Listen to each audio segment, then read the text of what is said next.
महाराणी ताराराणी या जैन समुदायाच्या असल्याचा दावा करणारे जे जैन मुनी आहेत यांच्या मागे मंगलप्रभात लोढा असलेला दावा एका दुसऱ्या जैन मुनींनी केलेला आहे. पुन्हा एकदा मराठी विरुद्ध जैन असा वाद, कारण काल उपमुख्यमंत्री सुद्धा त्या कार्यक्रमाला होते.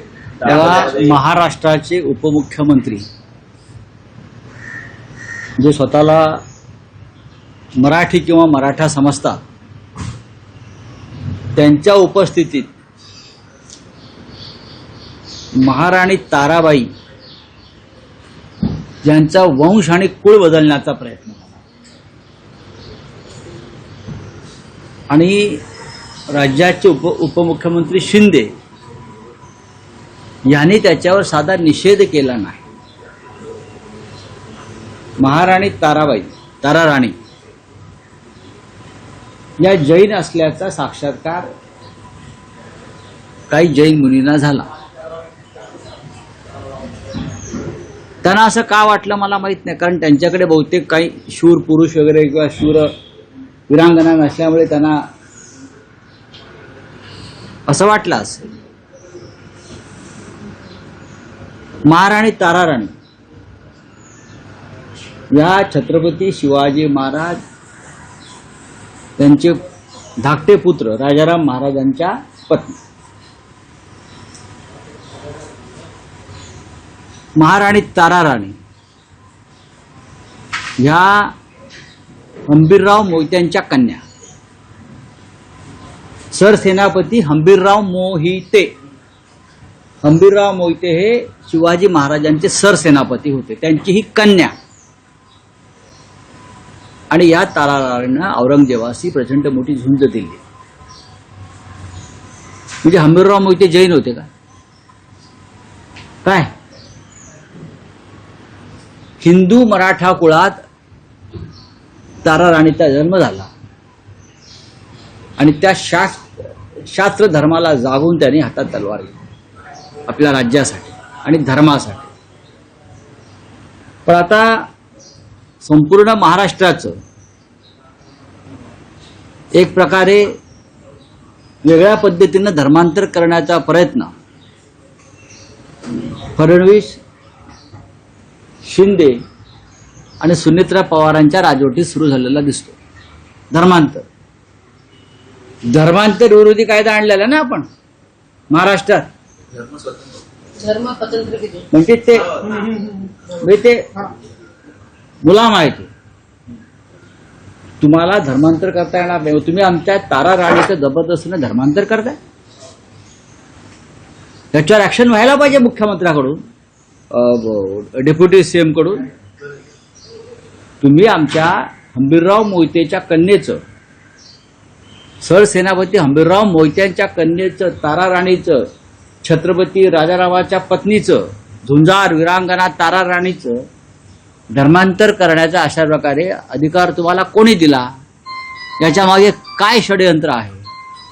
तुम्ही मुंबई आणि पुण्यासारखी शहरं जैन संस्कृतीच्या अंमलाखाली आणलेली आहेत. सर्वत्र जैन फूड, जैन अमुक, आता जैन हवा, जैन पाणी, जैन माती हे होऊ शकतं या महाराष्ट्रामध्ये.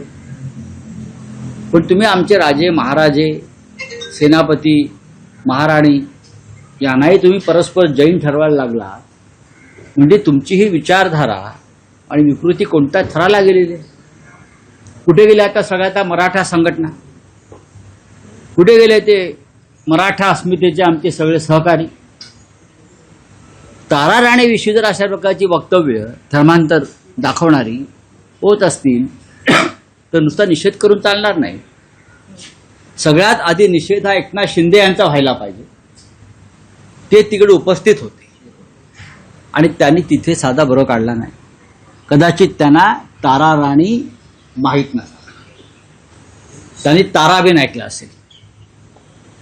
त्यांनी कदाचित ताराबेन ऐकलं असेल.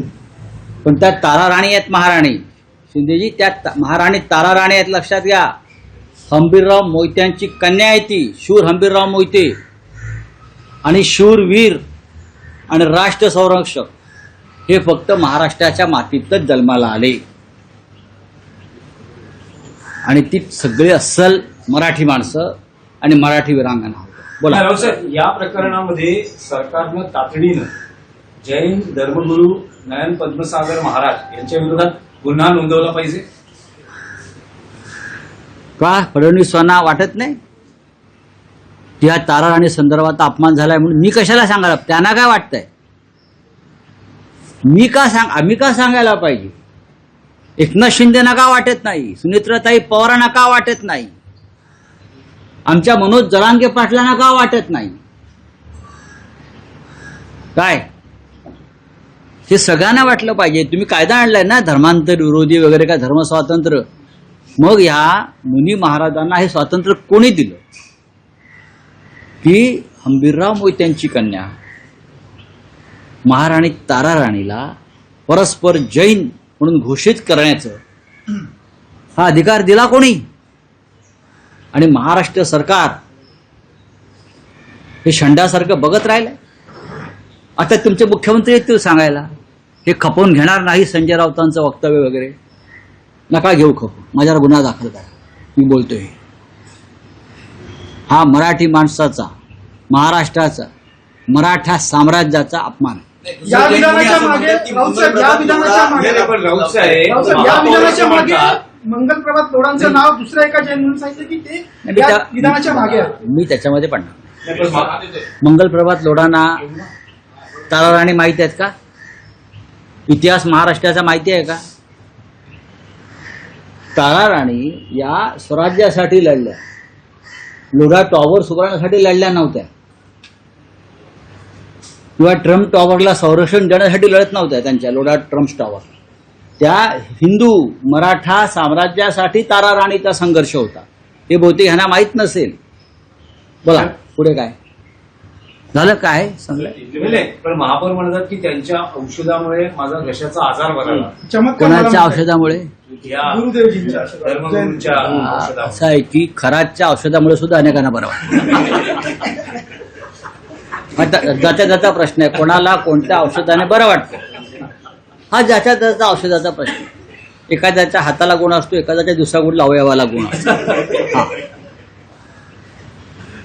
नाही पण साहेब थराद प्रकरणाचा उल्लेख केला तर गोट्याचा पाय खोलात या अनुषंगानं केसरकर हे दिवसागणिक रोज अडचणीत येत आहेत. आता जी नवी पदाधिकाऱ्यांची यादी जबाबदाऱ्या निश्चित केल्या त्यातून केसरकरांना डावललेले.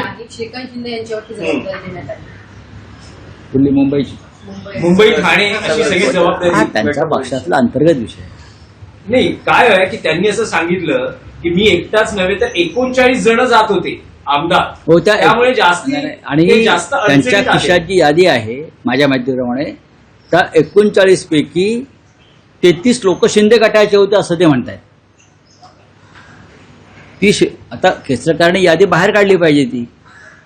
बोली और क्या? राऊतसाहेब, आर्थिक वर्षाच्या शेवटच्या 4 दिवसांमध्ये राऊतसाहेब, आर्थिक वर्षाच्या शेवटच्या 4 दिवसांमध्ये माहिती सरकारने 1100हून अधिक निर्णय घेतलेले आहेत. काय ते निर्णय अंमलात येणार आहेत का? त्यांनी घेतलेले निर्णय हे ठेकेदारांच्या हिताचेच आहेत, ते अंमलात येणार नाहीत. कॅबिनेटमध्ये गेल्या काही महिन्यातल्या कॅबिनेटमध्ये असे कोणते निर्णय झाले जे महाराष्ट्राच्या किंवा जनतेच्या हिताचे आहेत मला सांगा. त्यांच्या निर्णयाला विचारते कोण? बोला हिंदी में क्या है? कहा? एलपीजी कमर्शियल और एटीएफ की कीमतों में भारी बढ़ोतरी होगी। अरे भाई वो तो होगी ही ना. आप सरकार की बात पर यकीन मत रखिए. मैं आपको बताता हूं सरकार जो बोल रही है पूरी झूठी बातें बोल रही है. एलपीजी की शॉर्टेज है और रहेगी. इंटरनेशनल सिचुएशन जो है वो समझ लेनी चाहिए. उसमें सरकार भी कुछ नहीं कर सकती. लेकिन हमारा इतना ही कहना है कि झूठ मत बोलिए. आप जनता को विश्वास में लीजिए. पाकिस्तान में लॉकडाउन लगाया, आपको मालूम है? पाकिस्तान में लॉकडाउन लगाया है. और भी कुछ देश जो है वहां भी इस प्रकार की स्थिति पैदा हो गई है. अगर देश में ये नौबत आती है तो जनता को पहले से अवगत करना चाहिए, विश्वास में लेना चाहिए. महाराष्ट्राच्या राजकारणातला विषय ये मोदी कह रहे हैं कि वेस्ट एशिया के ऊपर राऊत साहेब, फैला रही है. दोन सर, एक महाराष्ट्राच्या फैला रही है वेस्ट एशिया के ऊपर। कौन अफवाह फैला रहे हैं? हम कौन विपक्ष अगर हम अफवाह फैला रहे हैं तो मोदी जी केरल में जाकर जनता को ये क्यों बोल रहे हैं हम आपको 2-2 सिलेंडर देंगे? हम आपको 2-2 सिलेंडर देंगे। क्यों? क्योंकि डर वहां भी है ना केरल में कि सिलेंडर नहीं मिलने वाला है। तो ये चुनाव का मुद्दा हो सकता है क्या हम 2-2 सिलेंडर देंगे? मोदी जी अफवाह की फैक्ट्री के चेयरमैन हैं। मोदी जी चुप बैठिए। साहेब, एक महाराष्ट्राच्या राजकारणातला प्रश्न आहे की राष्ट्रवादी काँग्रेसच्या घटनेमध्ये काही बदल आपल्या पक्षप्रमुखांच्या संमतीविनाच झाले असल्याचं म्हटलं जातंय। काही सेल्स वगळण्यात आलेले आहेत आणि यामुळे राष्ट्रवादी काँग्रेसमध्ये थोडी अस्वस्थता आहे। बघा, मी माननीय शरद पवार यांच्या पक्षालाच राष्ट्रवादी काँग्रेस अजूनही मानतो आणि मी आजही उद्धव ठाकरे यांच्या नेतृत्वाखालील शिवसेनेला शिवसेना मानतो। सुनेत्रा पवार किंवा एकनाथ शिंदे यांचे जे पक्ष आहेत हे मूळ पक्ष नाही आहेत, हे अमित शहाने निर्माण केलेले पक्ष आहेत। त्याच्यामुळे त्यांना जे काय त्या गटातटात करायचं आहे ते करू शकतात।